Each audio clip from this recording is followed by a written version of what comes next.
Good morning, everyone. I think one of my favorite things about a Sunday service is hearing the little chit-chat and the way people are greeting each other and the smiles you have for one another. It is such a joy to listen to it. Good morning and welcome to our Unitarian Universalist congregation. I am the Reverend Samaya Oakley. My pronouns are she and hers, and I am honored to serve this community. Together this morning, I want to just let you know a few things. We are pleased to welcome students from Mount Royal University who are here taking a class on why religion matters. And they go and visit various faith institutions, and today is the day that they come and grace us with their presence. So thank you. We also welcome Annika, who is here as a temporary replacement because our music director is in Victoria attending a Choral Canada Festival workshop. And so I just wanted to sort of let you know that we have some shifts and changes, as well as Marcia Epstein, who is to be our service leader, is sick today. So you get more of me today than you would have liked. Though we gather with a question that has echoed through our movement for ages. In the 1930s, our spiritual forebearers asked whether Unitarianism had any real function to perform in the modern world. It's a question that lives among us today. Why gather? Why community? Why religion at all? Perhaps the answers begin here. We gather in reverence before the wonder of life, the wonder of this moment, and the wonder of being together. Each of us arrives carrying our inner worlds of joy and grief, fear and hope, questions and longing. We listen, we speak, we reach towards one another across the distances that make us human, and somehow connection becomes possible. We gather in reverence before those intangible things no hands can hold: trust, compassion, courage, belonging, and love. The very things that sustain community and help us to live more fully alive. We gather on the traditional lands of the Netsitsapi peoples, the Siksika, the Piikani, and the Kainai First Nations, the Iahota, Nakota, with the Stabi First Nations, including the Chiniki, the Bearspaw, and the Good Stony Nations, and the Tsuut'ina Nation. This land is also homeland of the Métis, the Otimtswak, Districts 5 and 6. To name this land is to remember that we are always in relationship, across histories, across differences, across generations. At Calgary Unitarians, we gather not because we have certainty, but because we are still learning how to be human together, how to nourish one another with compassion, courage, and hope. So as we begin this morning, I invite you to bring all that you carry. Come, let us worship together.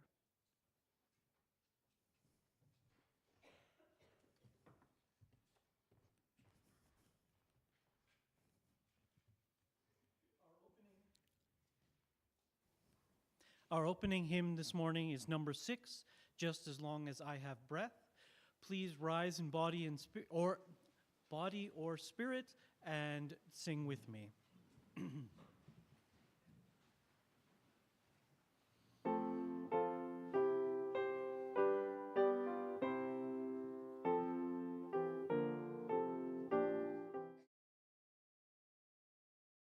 Just as long as I have breath, I must answer yes to life.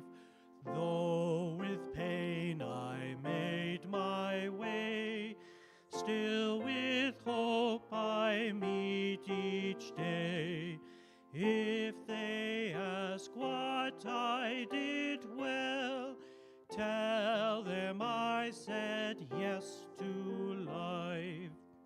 Just as long as vision lasts, I must answer yes to truth. In my dream and in my dark, always that elusive spark. If they ask what I did well, tell them I said yes to truth.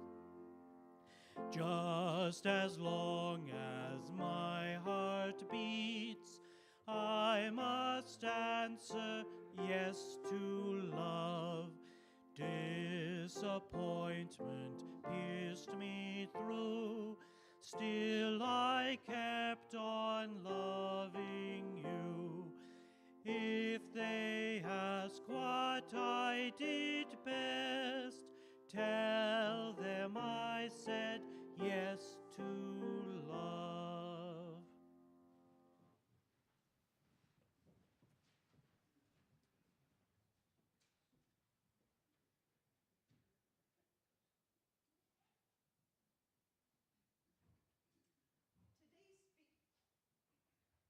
Today's speaker, the Reverend Sean Gauthier, the settled minister at Vancouver Unitarians,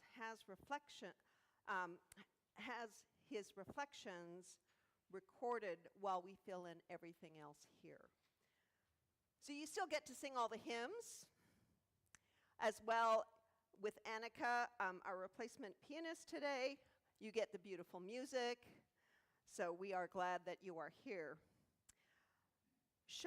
Reverend Sean will introduce us to the work of some extraordinary village leaders from Unitarian history who, like us, were facing economic and socially political crises in the 1930s. And so we light our chalice today with words that he has selected. They are from our hymnal, reading number 455 in the gray one. They're very short, but if you want to take a look at them, they're there. Each morning, we must hold out the chalice of our being to receive, to carry, and to give back. And with that, I light our chalices.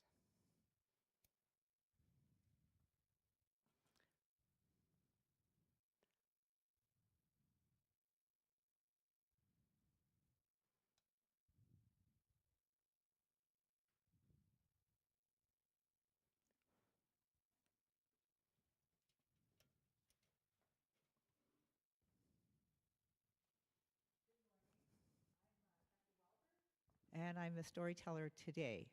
And I want to bring you a tale from far away in the past, almost 2,000 years. Ovid discovered this story a long time ago as well and translated it for us. It's called Bacchus and Philemon.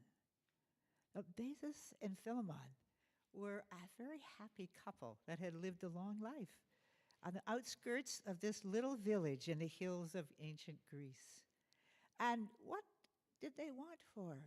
For they had a hive with a honeybee, they had grain for bread, they had grapes for wine, and they had a cow that gave them milk.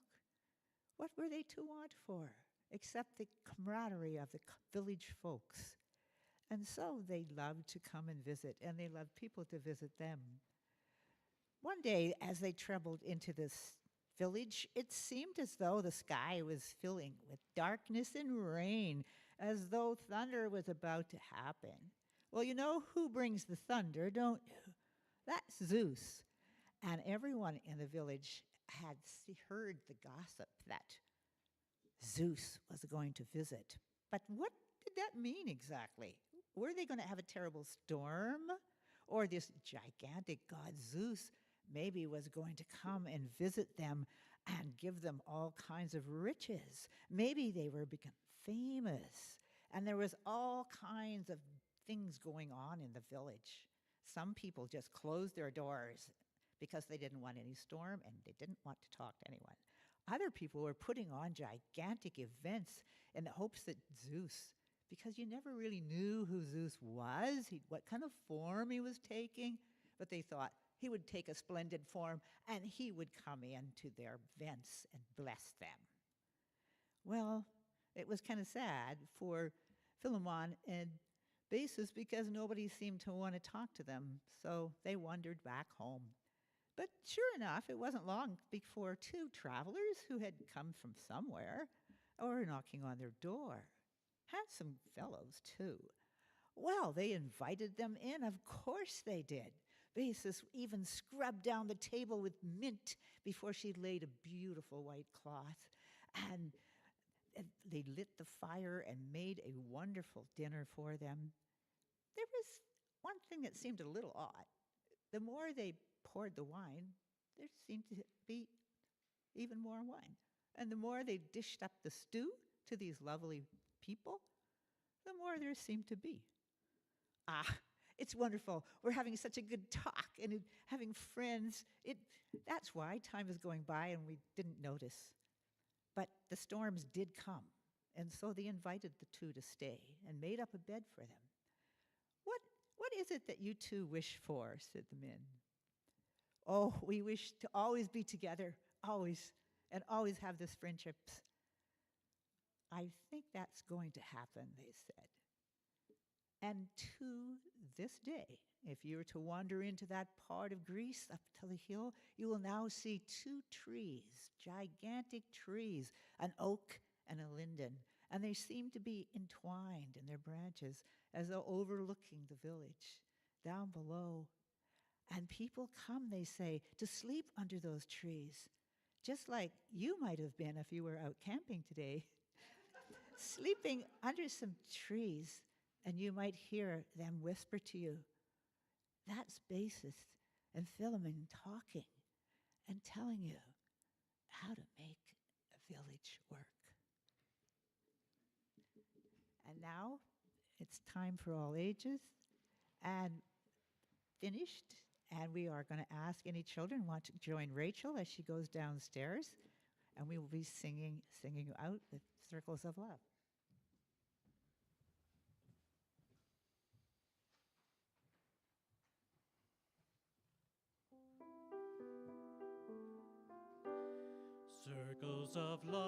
Circles of love, dance all around you. Circles of love, peace and joy. Circles of love, dance all around you. Circles of love, peace and joy.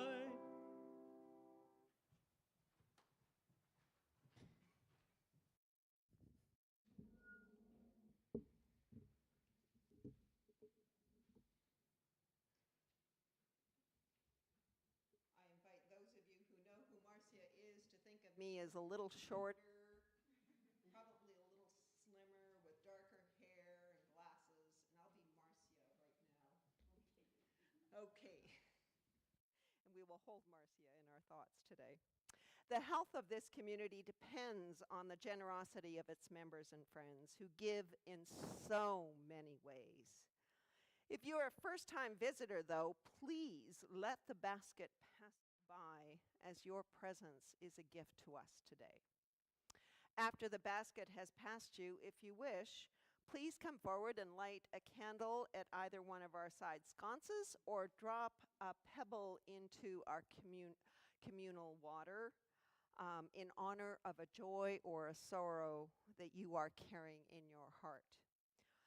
Today, this month, our For Others recipient is Calgary Climate Hub. It's a volunteer nonprofit organization that unites Calgarians from a variety of communities, industries, cultures, and causes working together to support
In our community, we take time each week to share the pieces of our lives with one another because every person here matters and no experience is carried alone.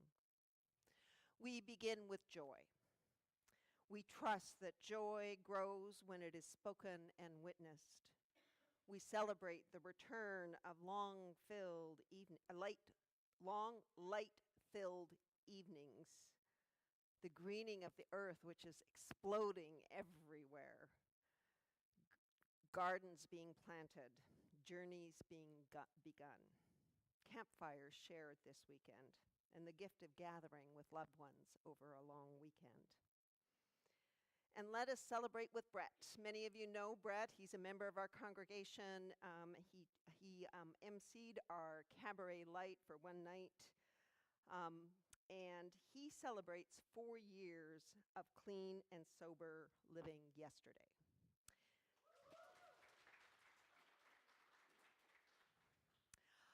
He sent me a text this morning, and I want you to know that he shares his immense joy that he has for this congregation. And he says, developing a spiritual connection is a major piece of his recovery.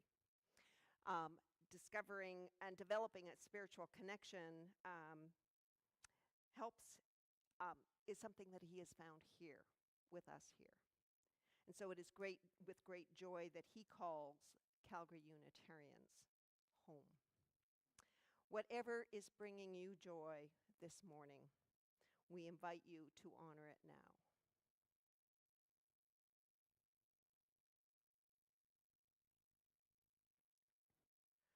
And we also share what is heavy on our hearts.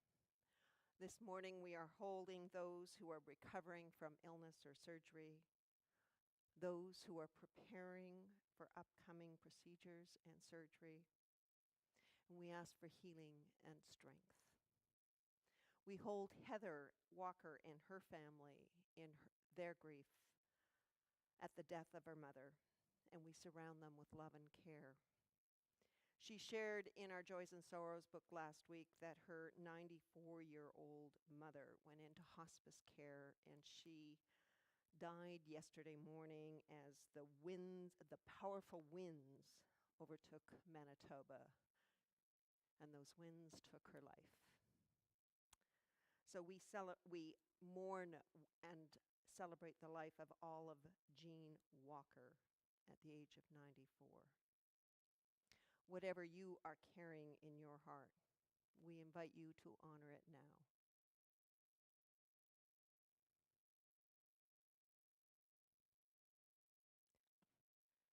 And each week, we light a candle of global concern.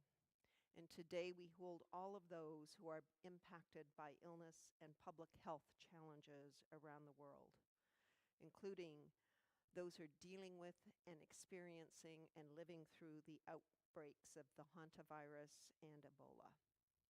We hold all of those who are sick, those who are grieving, and those who are caring for others, and those working under the strain in health systems and communities around this world. May this candle be a sign of compassion, solidarity, and care for our shared world.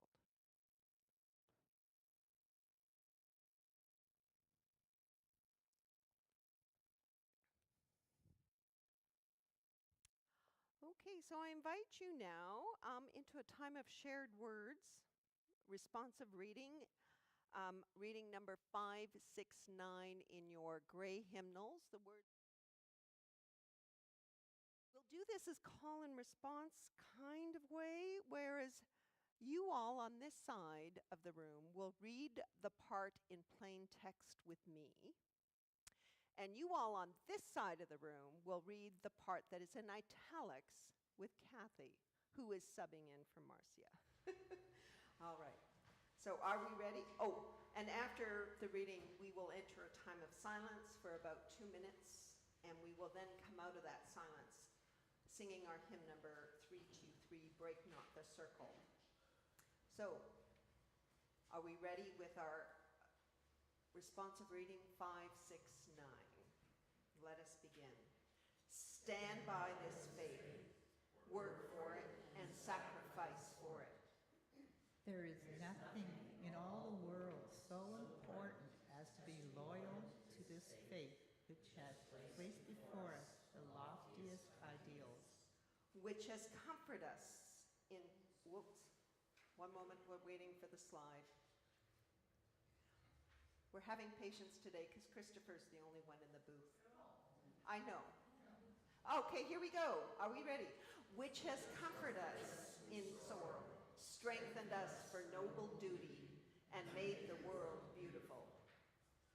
Do not demand immediate results, but rejoice that we are worthy to be trusted with this great message.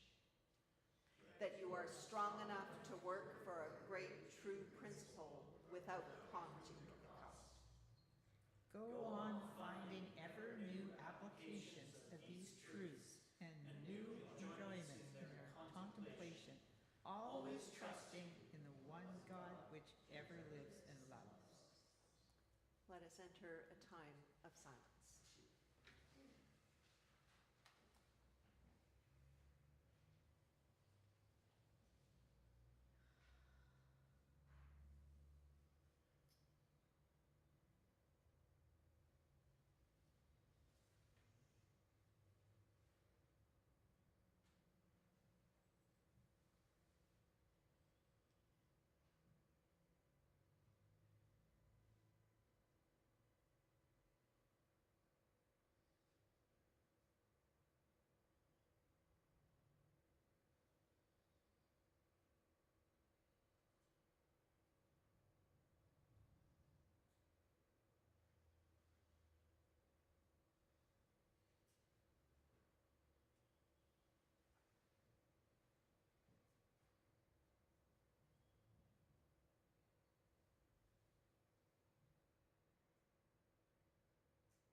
You may rise in body or spirit.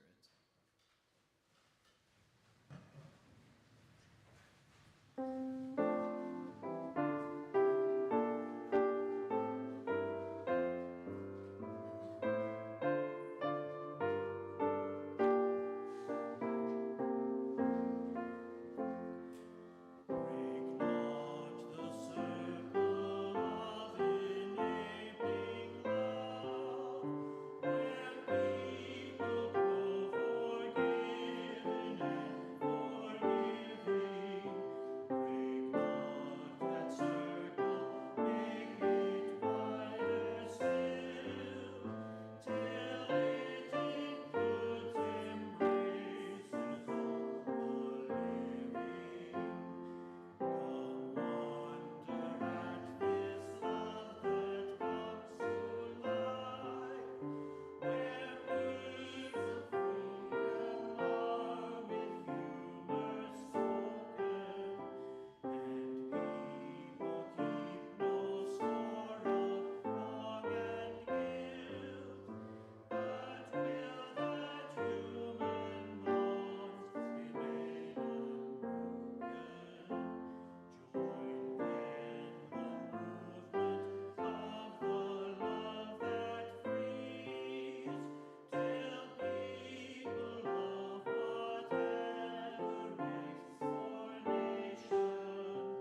4 days before COVID, there was this thing that was called the Canadian Unitarian Council Annual Conference and Meeting.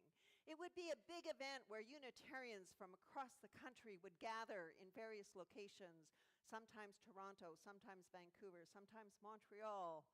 I had hoped it was going to be in Halifax, but alas, 2020 happened.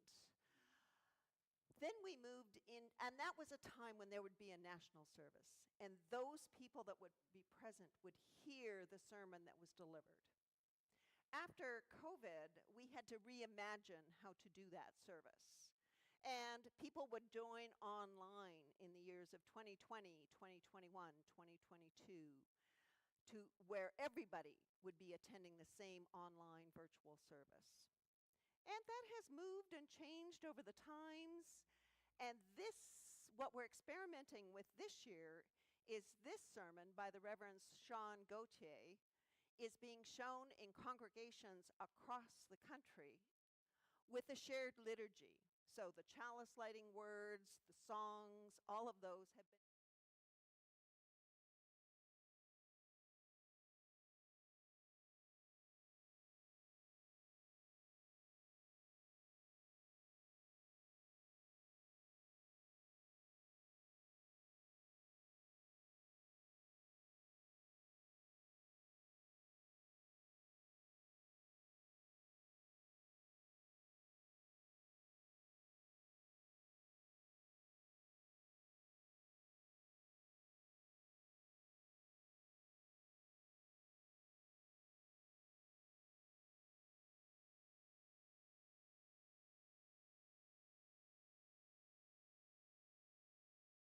that was delivered in Halifax in November 2025. Let's listen to what Reverend Sean has to share.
I believe almost all of these directions involve at least a generation of struggle ahead.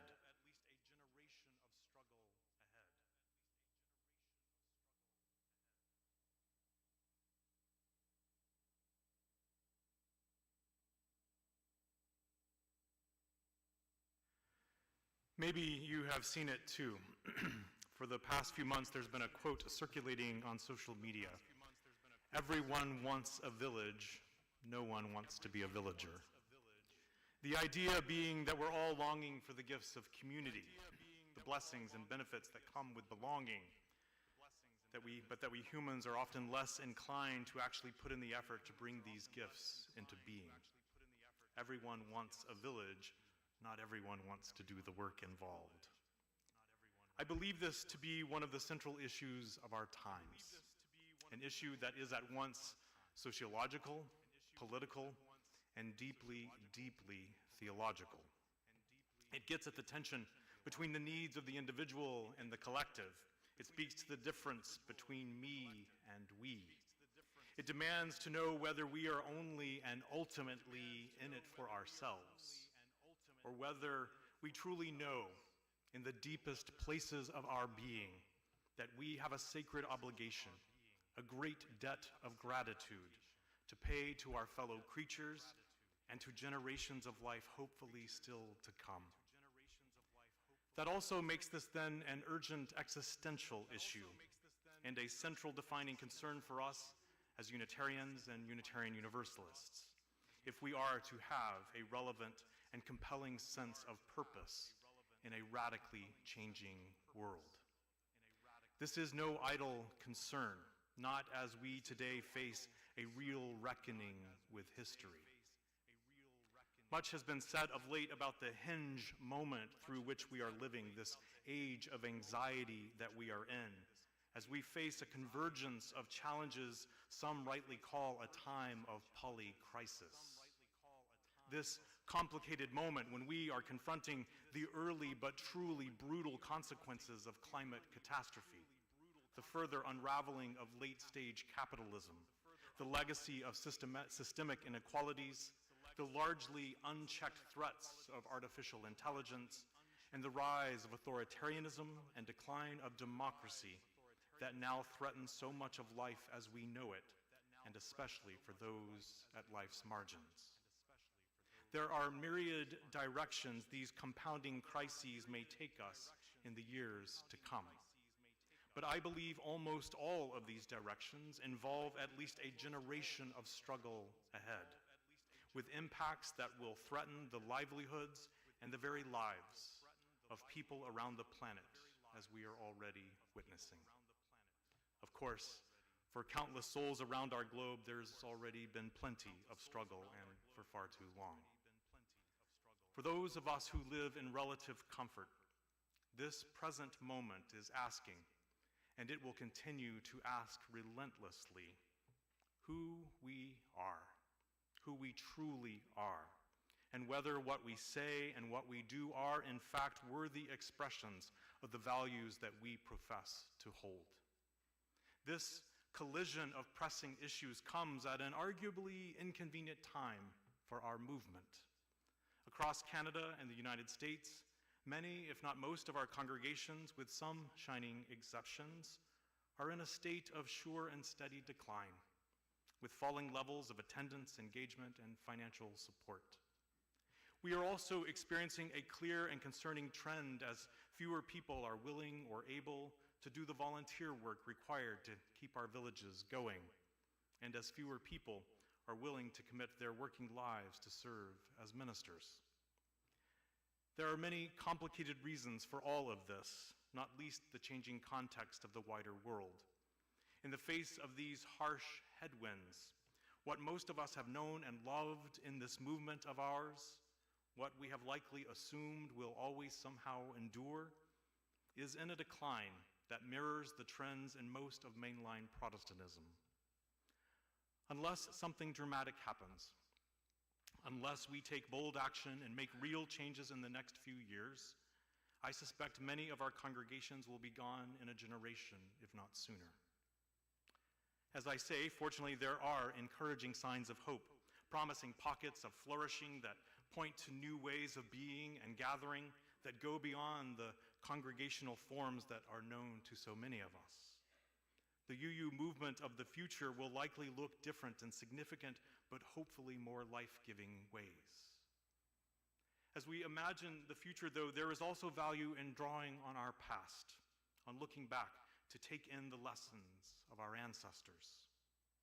In the mid-1930s, a group of people came together to take a good hard look at the state of Unitarianism in their time in both the US and Canada, and then to chart a course for the future as best they could envision it. They were given a very catchy name, the Commission on Appraisal. Isn't that something? And their transformative report was titled, Unitarians Face a New Age. Take in these words written 9 decades ago that open their report. The first question which the members of the Commission on Appraisal decided must be answered, if their inquiry was to have practical value, was whether the organized religious movement known as Unitarianism has any real function to perform in the modern world. If not, it would clearly be better to liquidate the present organizations and resources, for the mere continuation of any institution after it has ceased to meet a real need is wasteful. And for this to happen to an institution calling itself liberal, they said, would be a tragic irony of fate. Now, they really weren't beating around the bush, were they? Those were just the first 2 sentences. They then go on to say this: if this question is to be answered in the affirmative, if we do have a practical purpose, it must be in different terms from those in which the function of Unitarianism was defined 100 years ago, or 50, or even 25. The genius of this movement has been in our power to adapt the vocabulary and practices of a religion whose roots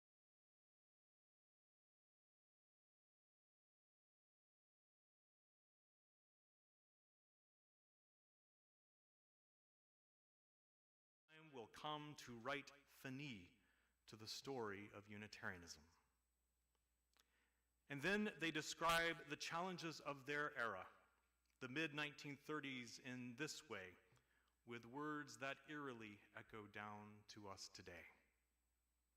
In a time when revolution and chaos are everywhere threatening, when ideals are again forming an alliance with tyranny and dogmatism, when intellectual confusion and social discontent are blindly trying to fight their way out of situations where the only problem-solving temper of mind can be of real help, when fresh births of the nationalistic spirit is everywhere, offering its spurious comfort to tired and discouraged people, in a time like ours, there is an imperative need for a religious fellowship that will bring order and hope and confidence to all people of the liberal tradition. These are powerful, passionate, and provocative words. Words that I believe are as important for our time as they were for theirs. Written in 1936 between the 2 great wars, in the wake of the Great Depression, with the worrying rise of fascism and without full knowledge of the horrors yet to come, these, our spiritual forebears, dared to ask whether there was a worthy and compelling purpose for Unitarianism still to exist. And they boldly declared, after squarely facing the hard realities their congregations faced in their own time of declining attendance and engagement and financial support, that their tradition, that our tradition, that this tradition did indeed have a reason not merely to survive, but to thrive in response to the current conditions of. Now, I will be the first to admit that reading 90-year-old bureaucratic church documents is almost no one's idea of a good time, except for mine, and Catherine's apparently. It's good stuff.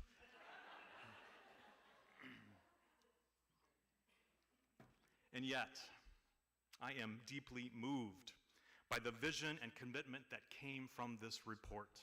This report that paved the way for our merger with universalism, that inspired us to build bridges of understanding with other religions, that breathed life into new approaches to religious education and led to the birth of Loretta, that empowered youth and young adult movements in our tradition, that sought to lift up the ministry of lay people at least as much as the ordained, and that spurred us at long last to clearly articulate our core values, giving rise to our beloved principles we know today in both the US and Canada. Written in profoundly troubling times, this report arguably helped to give us at least another century of vitality. It brought about a revolution in Unitarianism, and some 9 decades later, I believe that we are long overdue for another. While some of this revolution will no doubt be institutional, involving new organizational structures and updated bylaws, the real revolution that is before us, if we are to thrive, will ultimately and always be one of the heart. Over the past 2 centuries, since the founding in 1825 of both the British and the American Unitarian Associations, the 2 denominations that gave birth to this congregation and most of the other UU congregations across Canada, our movement has taken across those 2 centuries many different roles in the service of religion. Early on, we Unitarians offered a rational approach to Christianity, challenging traditional doctrines and societal norms. In the middle of the 19th century, we celebrated our sacred connections to nature and began redefining our experience of the divine. By the 20th century, we embraced a theological pluralism that centered humanism while focusing on social justice with the sure and certain hope of loving the hell out of this world. And in more recent years, we have begun to grapple with what it truly means to move beyond mere tolerance of human difference, to understand the colonialist systems of oppression that must be dismantled, starting within ourselves and our institutions. Yet, so much of our work across the centuries has been firmly and famously rooted in the intellect. Now, if we are to have any real function to perform in the modern world, it is time to expand the capacity of our hearts to meet the challenges of this moment that we are in. A time when compassion and generosity will need to answer human cruelty and government austerity. A time when our deep commitments to understanding and acceptance will need to answer efforts to divide us by our differences. A time when grappling with life's big questions and finding strength in what really matters will need to answer a world of fake fights, cancel culture, and intentional misinformation. Though we certainly have our institutional challenges ahead of us, I also suspect that we may be better prepared than we think to meet this moment. What if with our buffet of diverse beliefs, our constellations of committees, and those covenants we have so often put to the test, what if over the past 2 centuries of debate and argument, of growth and understanding, of hurting one another and restoring our relationships, what if, by preparing meeting minutes and baking casseroles for the potluck, teaching our children to behold the wonder of life, and from time to time, raising hell to raise up a better world, what if along the way, perhaps without realizing it, we have been training, building up our strength, coming into our power to help us respond in transformative ways to this moment? What if? What if the muscle memory for doing and being community, for being villagers who create and sustain the village, is part of who we are and no small part of what the world so desperately needs now and in years to come? To build on this foundation, to live into this high calling, will require that we ask ourselves hard but powerful questions.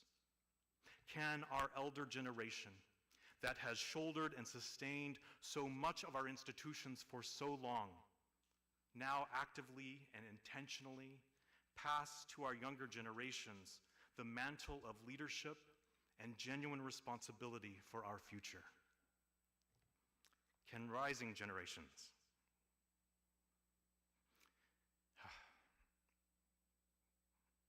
Can the rising generations seek out the wisdom and guidance of our elders, taking in the hard-won wisdom that has been born through the struggles they have known? Can we all practice a radical hospitality, a transforming degree of welcome that makes space for everyone, no matter their background, their politics, or their social location, as long as they are moved to action by the values that we share and seek to uphold? Can we exercise a degree of humility, relinquishing the arrogance that has too often been our calling card, to make room for new truths to emerge and ideas that challenge us to broaden our understandings? Can we plumb the spiritual depths of life, growing our trust in that abiding grace that touches and transforms us and calls us to work from a place of love to build a better world? In short, can we seize upon this moment to live into deepening integrity, to live from our most heartfelt values in ways that serve life and will help to heal the torn and tattered strands of the great web of life? Friends, these sacred questions are meant to guide us. May they also unsettle us in our service to this living tradition of which we are a part. And in these most consequential times, may we all endeavor to be known as village people, the people who take our place in love and service around a beautifully and blessed crowded table that welcomes everyone who seeks to serve life on this good green earth. May we live our lives to make it so. Amen.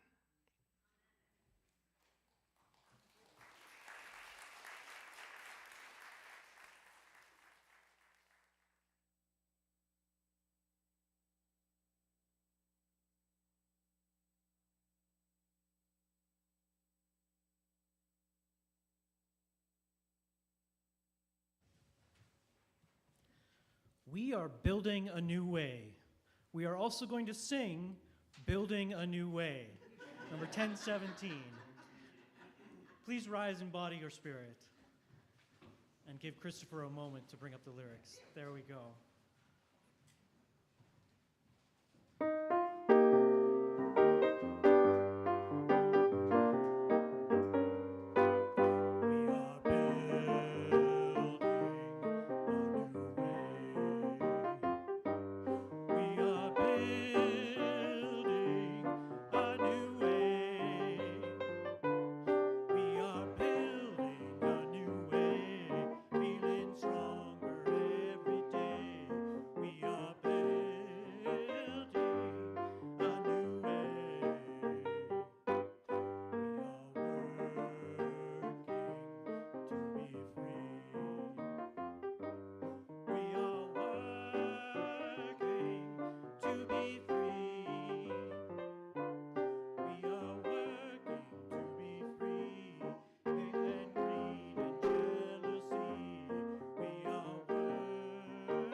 As our chalice flame is extinguished, we invite you to take a spark of its light into your heart and bring it to into the world's. We'll do that right after I see these words, again chosen by Reverend Sean. They are in our gray hymnal 456. We extinguish this flame, but not the light of truth, the warmth of community, or the fire of commitment. These we carry in our hearts until we meet again.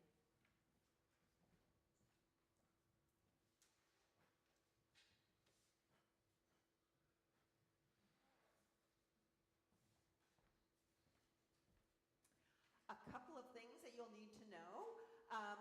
First off, if you are planning to attend the service on June 28th, we are looking for you to submit your favorite hymns. Matthew, our music director, is really wanting you to sort of fill out that QR code and let him know what hymns you want to sing on that day. Next week is the fourth Sunday in the month, and we have started a new tradition on the fourth Sunday of the month. Does anybody know what it is? Orange Shirt Day. Wear your orange shirts to the service next Sunday. We are going to be installing our new board. We are going to be also full of elders. Thanks, Brandis Purcell and Carl Svoboda are going to help me, and we're going to have a ritual to welcome new elders into our congregation. If you would like to be a part of that, please let me know. I've got a long list of people, so I need to know numbers because we're planning a little something special for you. As well, let us turn. We have people attending online, and we turn around and we wave to them and say hello. We are so glad you are with us. And if you are online, Christopher is putting something in the chat for you to go and have a conversation about some of those very important questions that Reverend Sean was asking. And for those of us here, in just a few moments, I invite you into Wickenden. You go through those doors, keep going until you reach the coffee. You know, if you keep walking straight, you'll find the coffee, trust me. And engage in conversation with each other about the questions that were raised. And also, I want to extend a deep, deep appreciation to people who are doing some heavy lifting today. Christopher in the booth, who is the only one. Ned, who's leading some of our hymns today. Lynn and Charlene. Charlene just jumped in at the last moment because we needed an usher, and so thank you very much, Charlene. Thank you so much, Annika, for joining us today. And there are people setting up hospitality for you, and they would also appreciate some help with kitchen cleanup, just a hint. Thank you for coming to this service. Go well, go blessed. You are loved. You are important. You matter. Thank you for coming again.